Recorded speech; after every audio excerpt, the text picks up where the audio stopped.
Good evening, fellow Americans. I had hoped when I became president I would not have to do this again. Another massacre, Uvalde, Texas, an elementary school. Beautiful, innocent, second, third, fourth graders. And how many scores of little children who witnessed what happened see their friends die as if they're on a battlefield, for God's sake.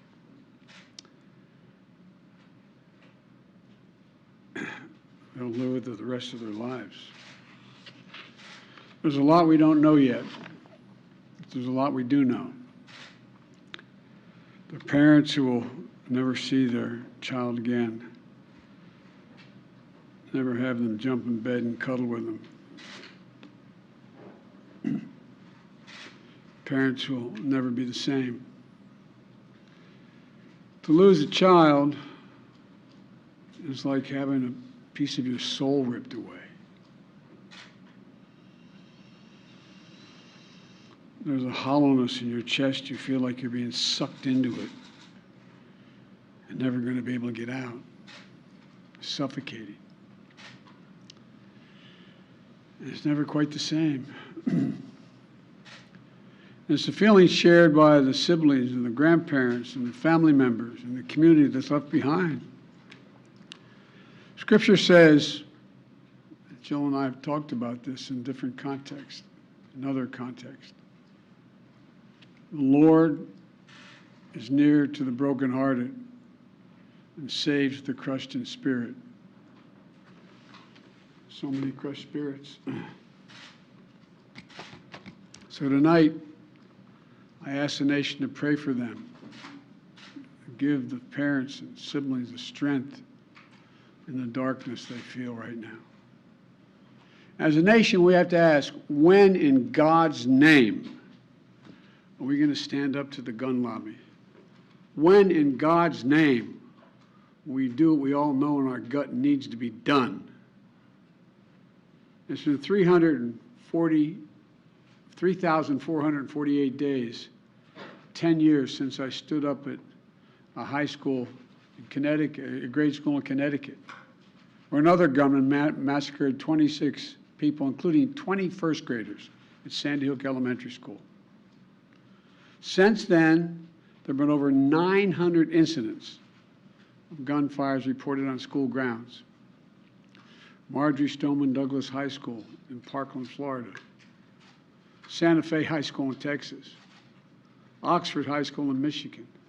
The list goes on, and the list grows when it includes mass shootings at places like movie theaters, houses of worship, as we saw just 10 days ago at a grocery store in Buffalo, New York.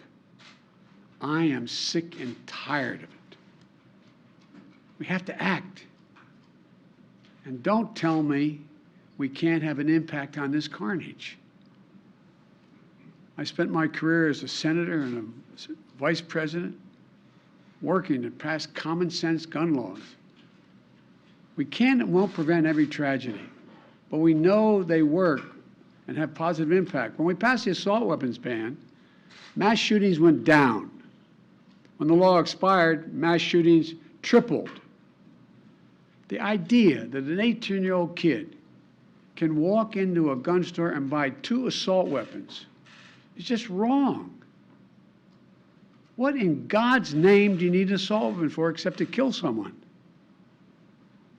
Deer aren't running through the forest with Kevlar vests on, for God's sake. It's just sick. And the gun manufacturers have spent 2 decades aggressively marketing assault weapons, which make them the most and largest profit. For God's sake, we have to have the courage to stand up to the industry.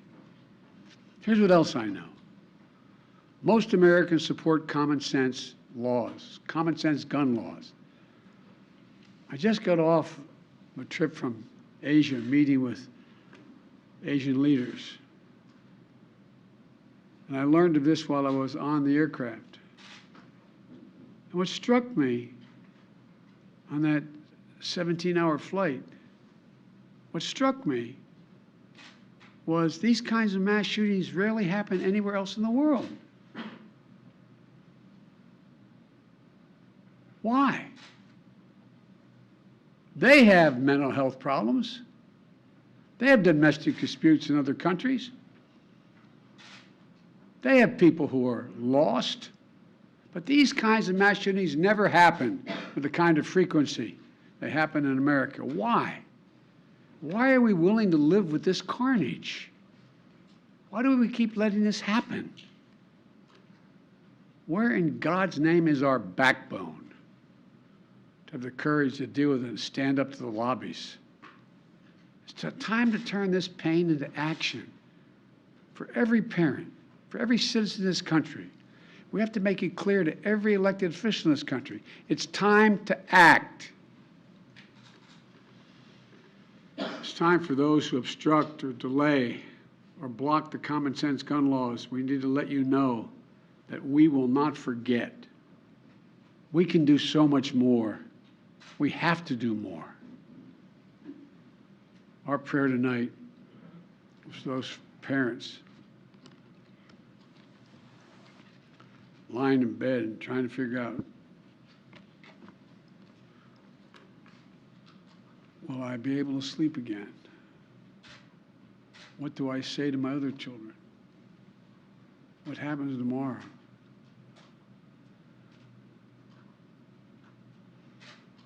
May God bless the loss of innocent life on this sad day. And may the Lord be near the brokenhearted and save those crushed in spirit, because they're going to need a lot of help and a lot of our prayers. God love you. Sir, will you go to Texas? Sir, will you go to Texas?